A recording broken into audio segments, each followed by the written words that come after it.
Hello students, कैसे हैं आप लोग। आज का हमारा टॉपिक है अर्थमेटिक एंड लॉजिकल यूनिट।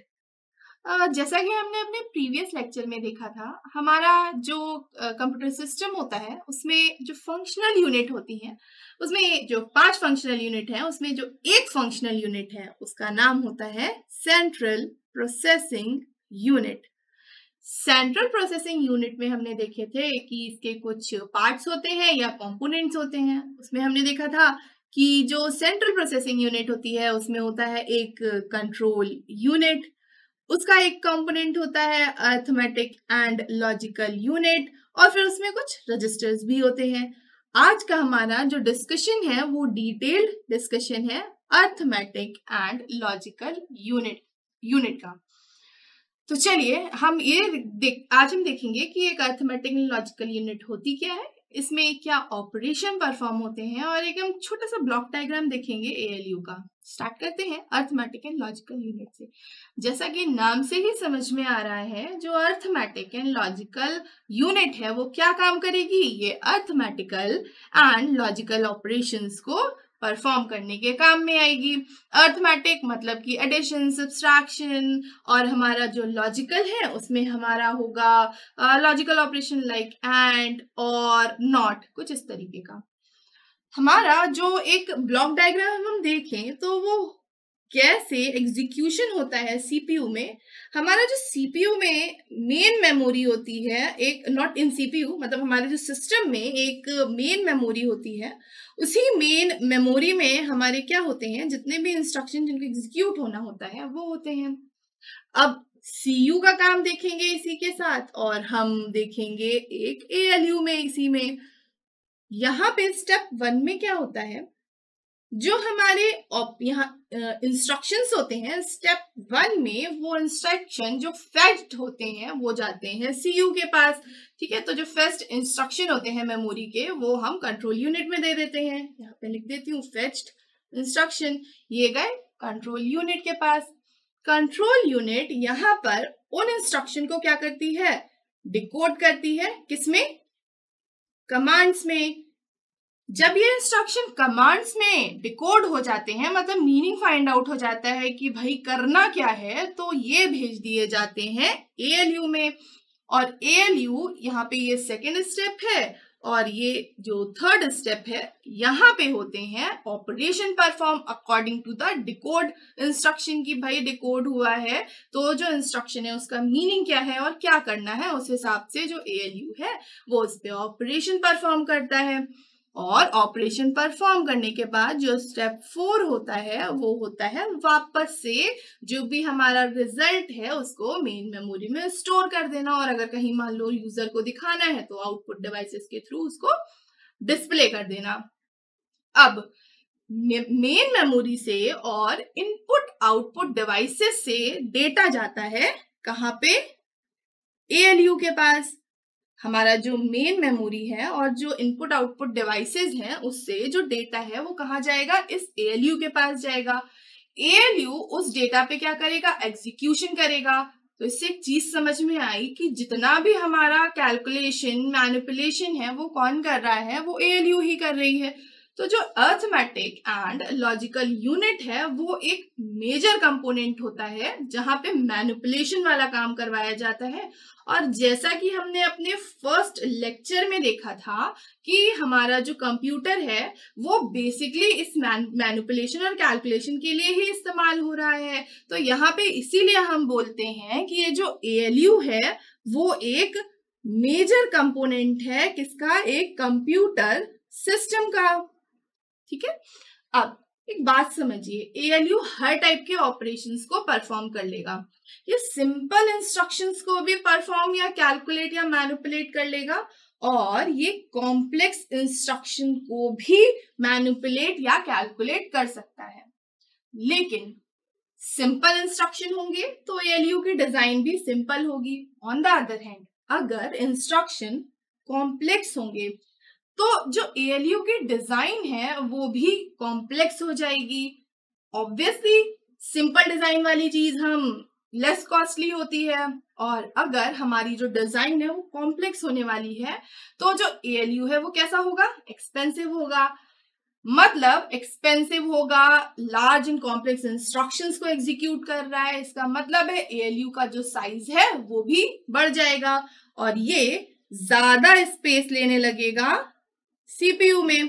मतलब ठीक है, कॉम्प्लेक्स इंस्ट्रक्शन को भी आप एग्जीक्यूट करवा सकते हो ALU की हेल्प से, लेकिन फिर थोड़ा सा वही है कि इसका डिजाइन भी कॉम्प्लेक्स होगा और स्पेस भी CPU में ज्यादा लेगा। तो जो मैन्युफैक्चरर होते हैं वो ALU को कुछ इस तरीके से डिजाइन करते हैं कि वो कॉम्प्लेक्स इंस्ट्रक्शन को भी एग्जीक्यूट कर ले और डिजाइन जो है वो भी थोड़ा सा सिंपल रहे, वो उतना कॉम्प्लेक्स ना हो।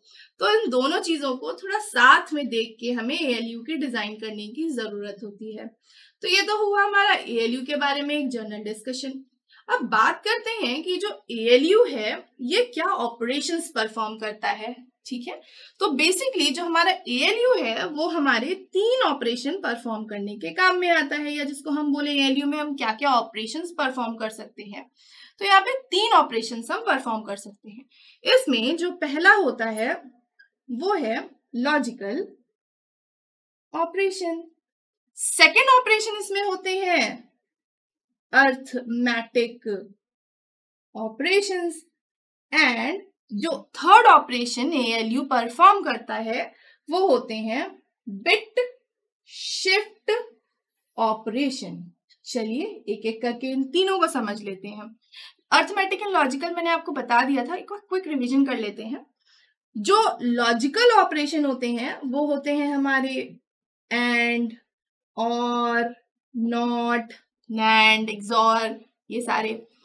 अब अगर हम बात करते हैं हमारे पास अर्थमेटिक ऑपरेशंस की, तो यहां पे आते हैं एडिशन एंड सब्सट्रैक्शन।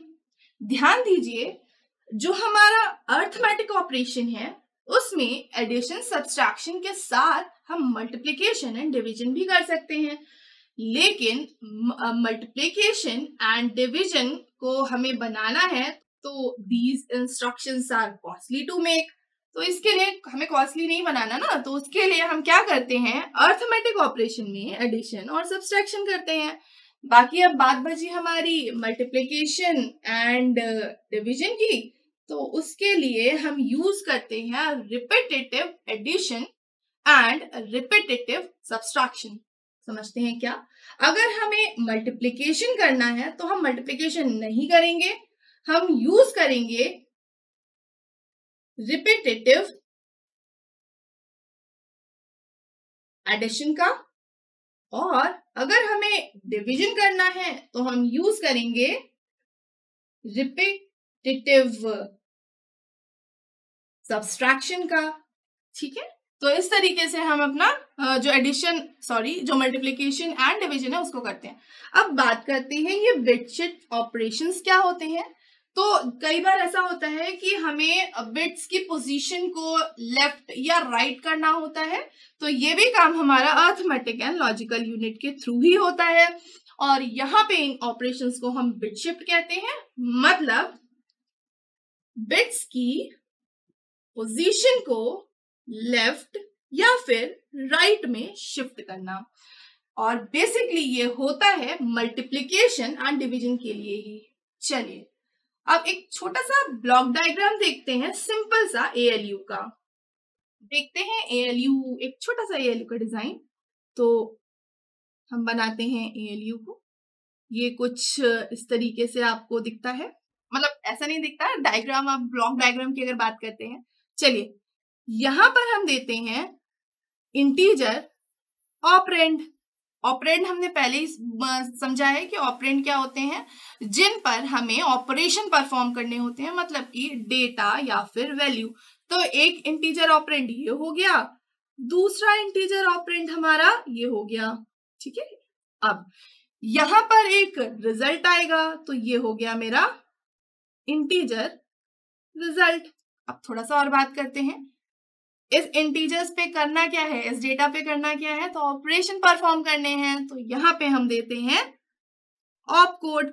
ऑपकोड का मतलब होता है कि क्या ऑपरेशन उस ऑपरेंड पे परफॉर्म करने हैं, जैसे कि 10 + 20।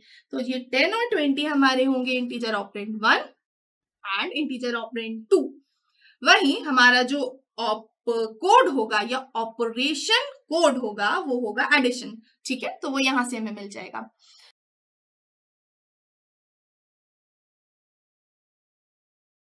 इसके साथ साथ हमारे पास एक स्टेटस लाइन भी होती है, और ये स्टेटस लाइन होती है इस ALU एंड रजिस्टर के बीच।